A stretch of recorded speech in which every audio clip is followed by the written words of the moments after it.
I would now request Mr. Shankar Chatterjee, Chairman and Managing Director, CUBE-Transcontinental Group, to give his special address.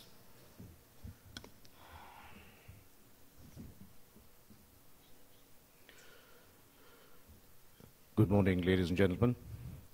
Before I go into the main deliberation of what I've got to speak about, which is far more basic, far more to do with the day-to-day kind of work that we do, it's important that I ask a core question to this August gathering.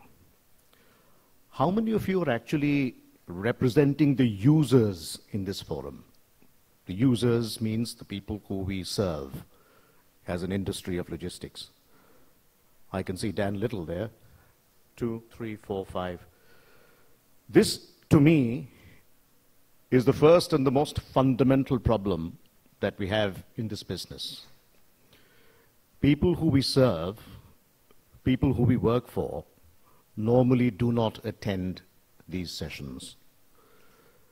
This is an excellent platform for people to deliberate, to talk about their common problems, find common solutions. And here we are in a wonderful gathering for which I thank CII for having invited me. And we do not have more than 5 customers who we actually work for. A little food for thought, perhaps. Ladies and gentlemen, when we are talking about our business in the new government, which promises a number of things, and one of them is Mr. Modi's S-Cube. My S-Cube is the company that I represent, but Mr. Modi's S-Cube is what I'm going to talk about. He talks about skill, scale, and speed. In a different way, if you just sit back and think about these 3 lovely words that he coined for his election campaign, he's effectively talking about supply chain. He's effectively talking about logistics. Skill is the only thing that we need and we require in this business. And if you really come to think of it, how many institutions around the country effectively manufactures the kind of people that we really require? Any organization, whether it be a huge organization like AP Moyler, for which Mr. Bavis, he's representing that, or you represent a company like mine, which is more of a startup at this point of time. Getting good quality people has always been a challenge. And we have not got enough skill development programs to bring people to the fore. When you talk about scale, I wouldn't be surprised if I said that not a single person in this lovely gathering represents the investor market. Because investors, the PE funds, the angel investors, I personally don't believe the word angel anyway, they do not believe that logistics is a trade which they want to put their monies on. They want to talk about FMCGs, they want to talk about everything else. But where is the logistics industry then in the world market vis-a-vis the Indian market, which we represent in terms of the scale?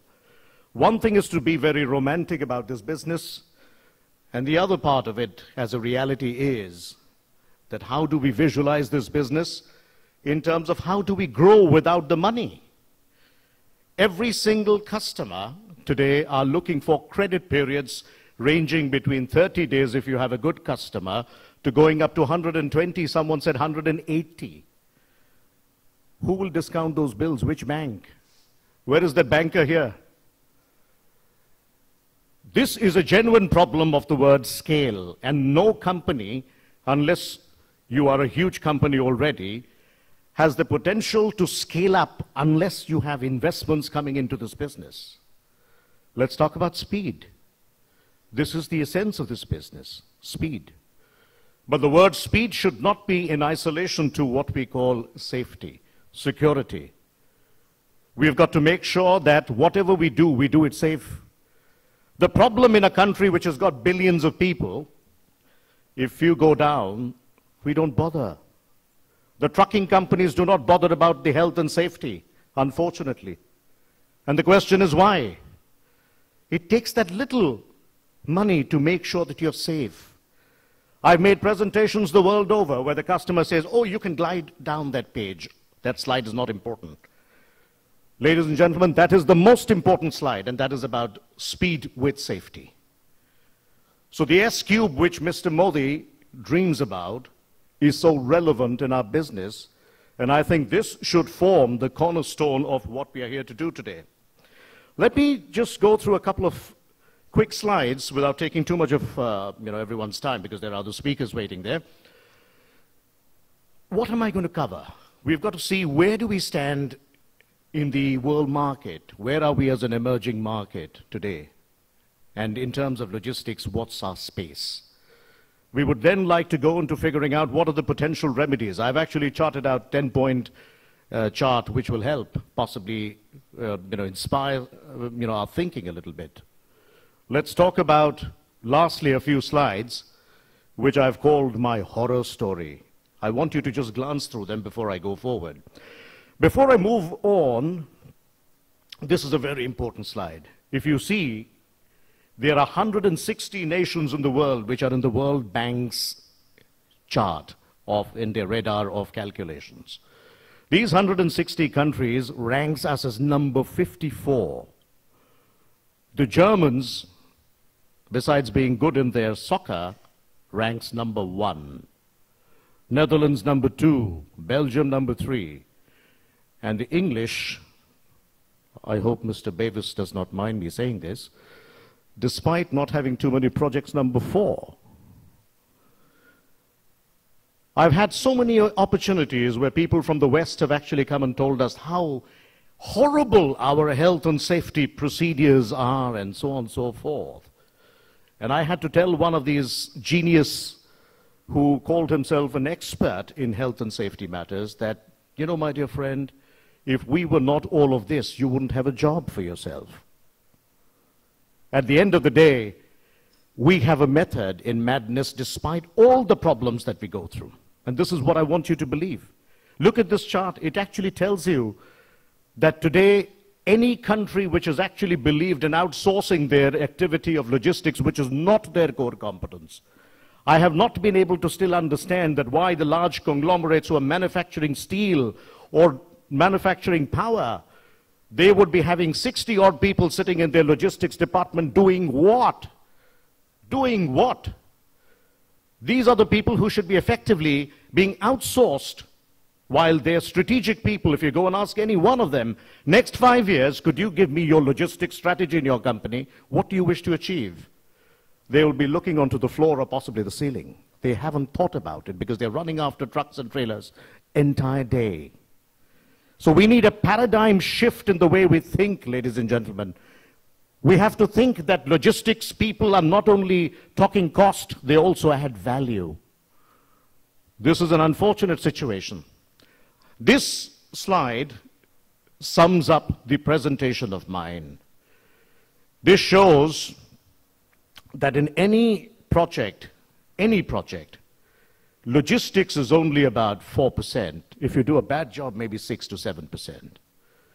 But the total supply cost comes to about 61 to 64%, of which a very small fraction is called supply chain and logistics. So some of you may say, that's the reason, you fellows are all the sidees, we don't meet you enough, we've got, junior guys in the company handling you fellows, all you chaps are trucking fellows, and so on and so forth. But ladies and gentlemen, make the point very clear here.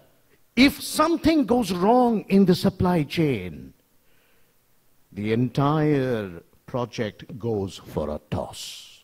It does not happen then. That little 4% controls your entire project. And therefore, it is time that as service providers, we go beyond logistics. We do things beyond just moving material. Movement of material can be done by this gentleman, can be done by that gentleman. Anyone can move.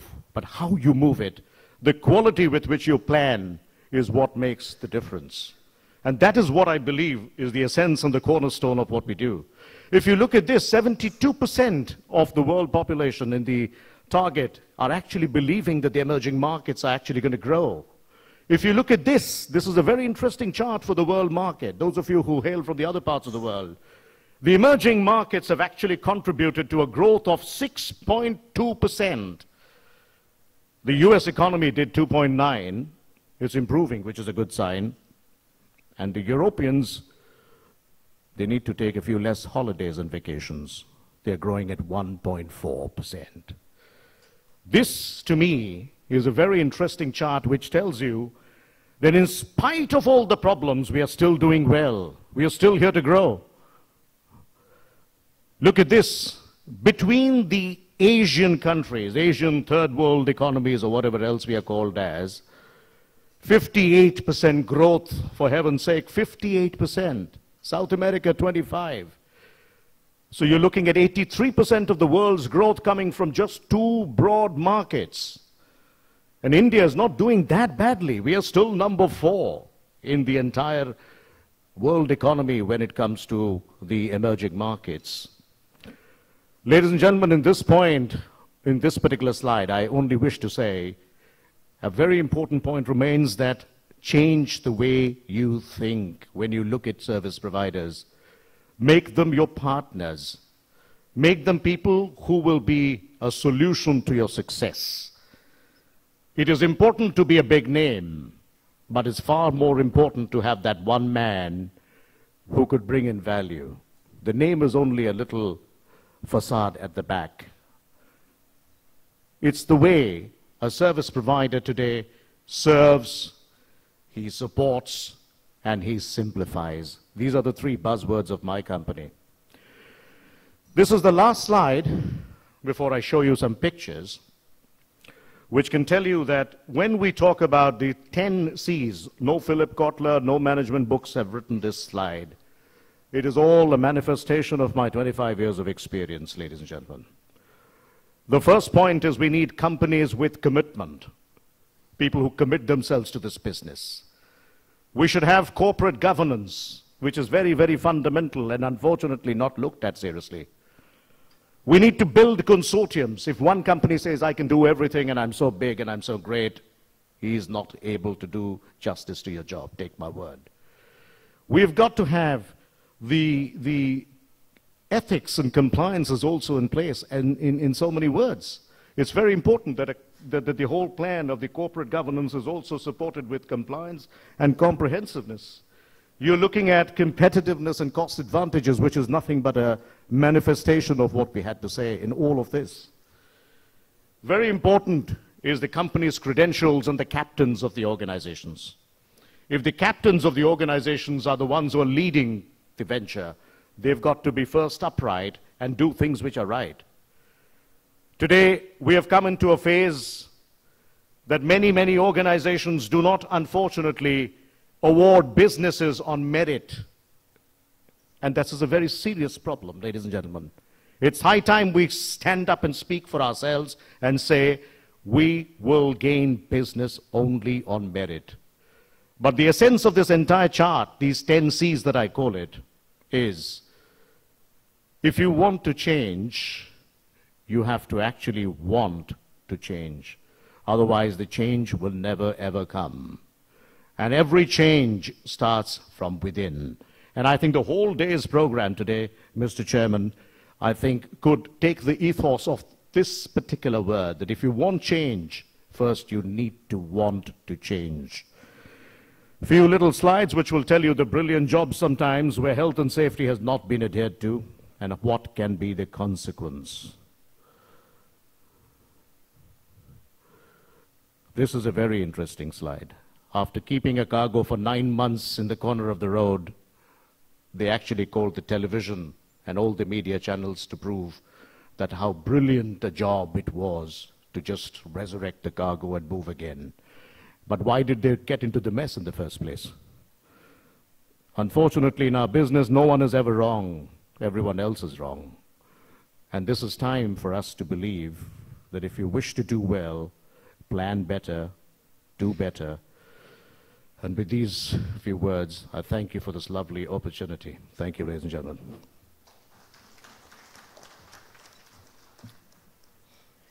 Thank you, Mr. Chatterjee. Wonderful talk. your hard-hitting talk on the need to change, the need to bring about a paradigm change or shift in the way we look at logistics.